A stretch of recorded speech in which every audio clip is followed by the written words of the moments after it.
Hello, I want to give my students a video of a crash course in music reading so they are better to understand what's going on in class. These are things that we've covered in class, and it seems like we've been covering them a lot, and people are forgetting. A lot of times my students are forgetting because they're not making good notes. So I wanted to make this to where maybe parents and students can watch this together and start putting some ideas down and use this for a refresher course whenever they find themselves falling behind in music reading. So here's just basic crash course. We start off, we've got a 5-line thing here. It's a staff. That's what we call this, the musical staff. And we have this little sign right here, which is a treble clef. That tells us how the lines and the spaces are all lettered so that we can remember each space in each line. We have a saying for the lines, which is every good boy does fine. So if you can remember every good boy does fine, you can remember everything that falls on the lines. For instance, no matter what happens, if there's a note of any kind here, and we're not going to talk about this note particularly right now, but other than where it's at, it's always going to be every good boy. So whatever happens on this line is a B. Okay? So, for instance, another example, anything that happens on this line right here is a G. So that I know that because I've memorized every good boy does fine. So the other place that we have 4 spaces. So we have F, A, C, E. Space, face, F, A, C, E. So once again, anything that falls on this space right here is the 3rd space. So it's going to be F, A, C. So as long as I can remember every good boy does fine and F, A, C, E, I should be able to tell the name of any note on the staff. Not talking about getting down here or up here yet, just right on the staff. Anything from here to here, I should be able to remember every good boy does fine, F, A, C, E. Now, the next thing that we talk about is in this particular area, if we start here at the A and we start going up, we recognize the pattern of A, B, C, D, E, F. Right here, the next note's going to be G. Our musical alphabet goes from A to G.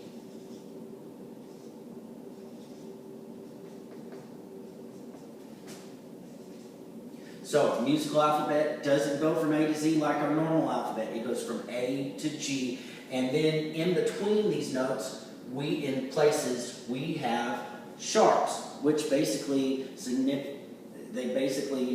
explain that there's, instead of our normal alphabet that goes A through Z, we have in between. So we've got A and B, and then we've got an in between, which is sharp. So it's kind of like a halfway point. So you've got A, B, and halfway in between you've got A sharp. Now, all of these notes have sharps except for 2 places, B and E. Okay? So, the same that we remember in class. I have 2 sentences that you're supposed to memorize. The first sentence is that musical alphabet goes from A to G. Everything gets a sharp except B and E. So A sharp, B does not get a sharp, C gets a sharp, D gets a sharp, E does not get a sharp, F and G sharp. That is the entire musical alphabet. We don't have sharps on the staff unless we actually put this little sharp sign in front of it. So this would mean D sharp. If we don't see a sharp right here, that means that it is not a sharp. Okay? That's the only way to make a note sharp, is put that little sharp sign in front of it. Okay? So, now what we have is we have a way of remembering where all of these spaces, and if we use what we just went through, the alphabet goes from A to G, we know we've got A, B, C, D, E, F. The next space up here would be G. And music keeps on going up past the staff. We have these little lines right here. They're called ledger lines. We have a little imaginary line right here, ledger line, which means after this G, it goes back to A. Now, how I can remember that this happens here is if we go backwards from A right here, we see that there's a G and an F, and it's basically repeating everything. So if we look at the pattern here and we go A, G, F, E, going backwards in the alphabet, you get back to A right here, G, F, E. If we go back up here to E, we know that the next spot here is D, and we know that the ledger line here is C. Now, our ledger lines will keep on going down, but for right now, this is all I want us to understand, is that we have a pattern starting here at this A that goes up to the next A, which there's ledger lines. So, knowing this information right here, when you understand it, if I put any kind of music here on the board, for instance,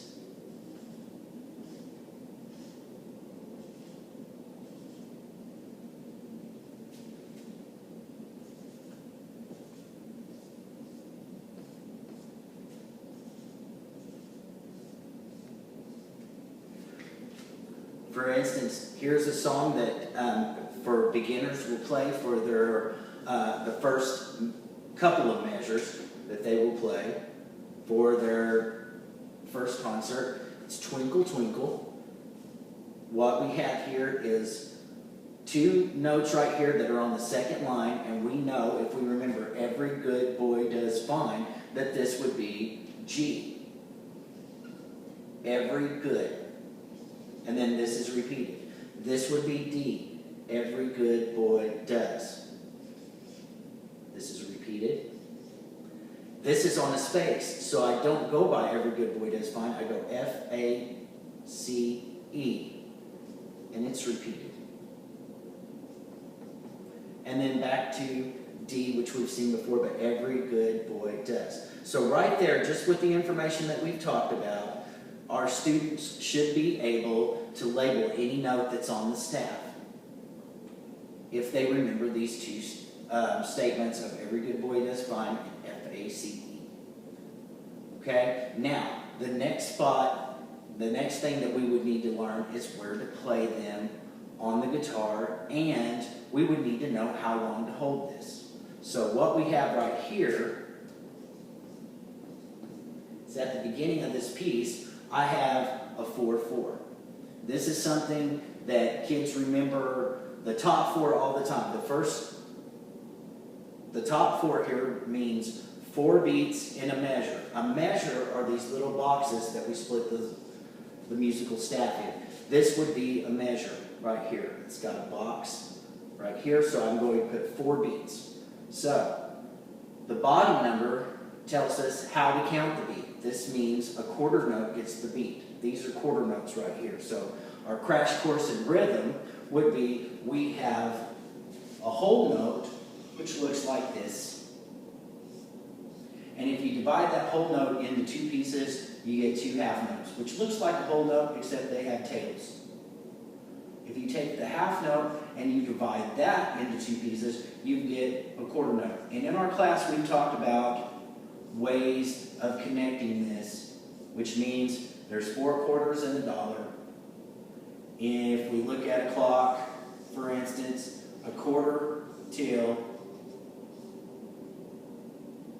means 15 minutes before there's 4 15-minute periods in an hour, things of that nature. But this is our quarter note. These quarter notes can be split up into 1/8 notes.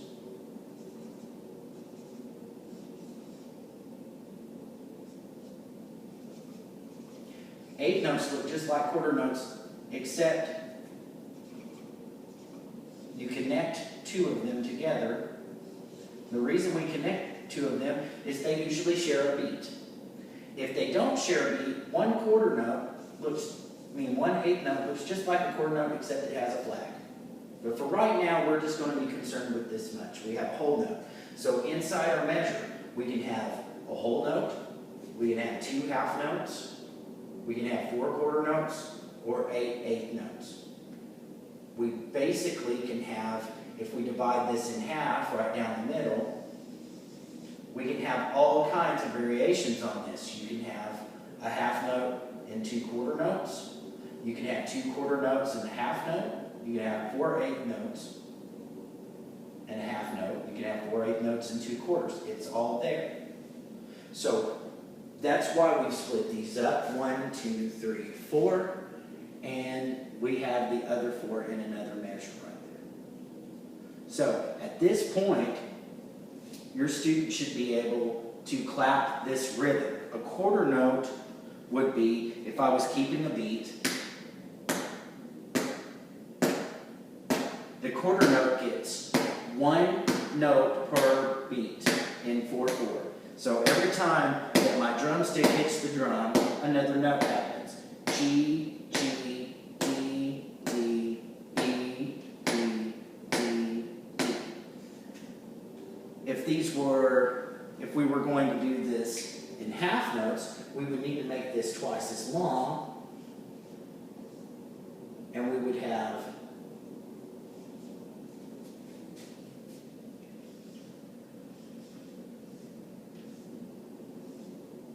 two attacks per measure. You would go G, G, D, D, E, E. Notice that there's 2 beats going by. I say G on the first hit, and then there's another beat that goes by. This would be 2 beats per note. So G, G, D, D, E, E. As opposed to back to quarter notes, it would be G, G, D, D, E, E, E, E. If we were going to have whole notes, and I'm just going to erase the tails, because the difference visually of a whole note and a half note is one has a tail. These would all have their own measure, because 4 beats in a measure. So if my beat's still going, notice that I'm not getting faster or slower. My beats just get longer. So right here we've got 1, 1. You can hear 3 more beats going by. It lasts for 4 beats. So this would be G, G, E,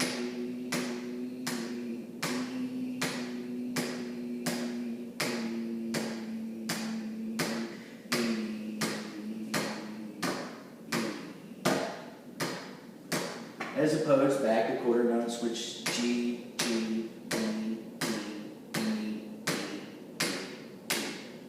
Okay, so at this point, now this is something that we've talked about as opposed to doing in a video in about 10 minutes. I've thrown together a lot of information. We've been talking about this for several class periods. This, at the point, is what your kids should know right now.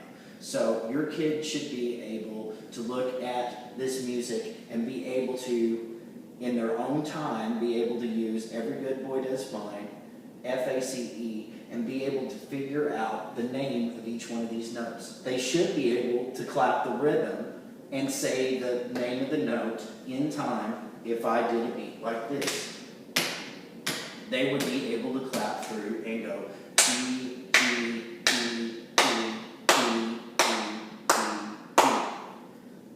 This connected to what we were talking about in guitar, that we would play these notes along with the beat, but we would, instead of clapping, we would be playing them with the pick. Each one of these notes, at this point, none of the beginners know where to play these on the guitar yet. We are working on that part. But this is what they should know musically. So this is what will be up on a quiz in the near future. I might write notes on the board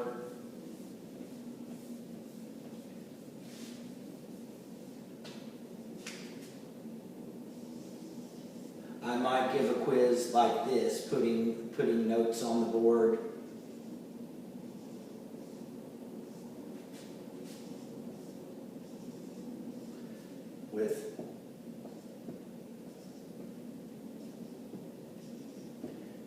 And your student should be able to look at this by now and be able to tell me the note by the number.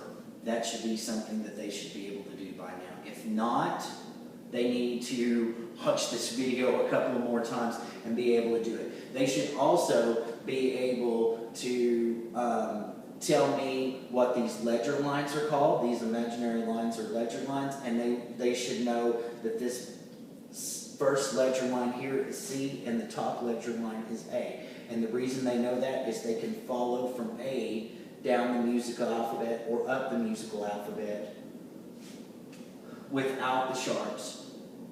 They also need to know that the musical alphabet is from A to G.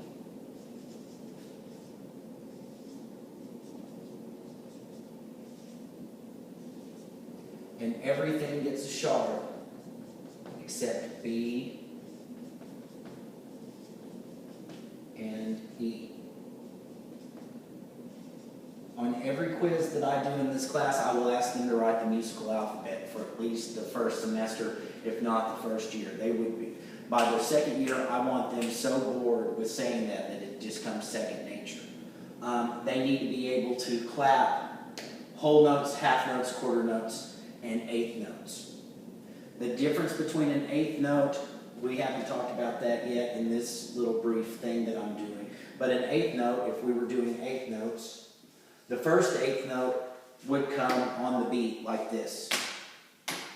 1 and 2 and 3 and there's 2 of them. So this would come on the beat.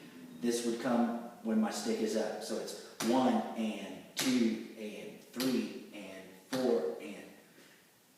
So this is, in a nutshell, what we've been talking about the first 3 or 4 weeks of school, among other things, playing chords and things like that. I've got plenty of videos to show the chords and